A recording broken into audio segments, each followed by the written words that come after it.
দেখুন, এটা এটা ভাইরাল করে দিন, এই ভয়টা আপনাদের মধ্যে থেকে বের করে দিন। কোনো হিন্দুর কিচ্ছু হবে না। Ministry of home affairs order, new Delhi 1 September 2025 এই আইনটি নির্দিষ্টভাবে, এই নির্দেশিকাটা জারি হয় নির্দিষ্টভাবে a person belonging to a minority community in Afghanistan। বাংলাদেশে মাইনরিটি কারা? হিন্দুরা। পাকিস্তানে মাইনরিটি কারা? হিন্দুরা। ভ্যানিশ হয়ে যাচ্ছে তারা।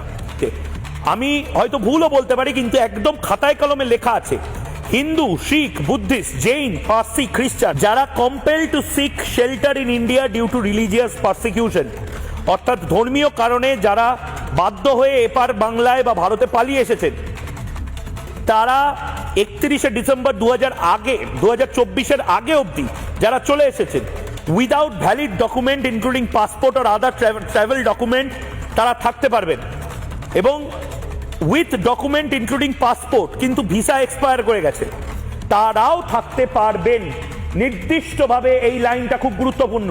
এই যে বিভিন্ন হিন্দু উদ্বাস্তুকে অ্যারেস্ট করে নেওয়া হচ্ছে রাতের নোটিশে, উদ্বাস্তু হয়ে পালিয়ে এসেছে, যাদের পিঠে ক্ষতচিহ্ন রয়েছে, যাদের বাপ ঠাকুরদার পরে তাদেরকেও খেদিয়ে দেওয়া হয়েছে, তাদেরকে তোমরা হেনস্থা করছো না। ভারত রাষ্ট্র এটাকে বরদাস্ত করবে না, এবং এটাই দিকে দিকে ছড়িয়ে দিতে হবে।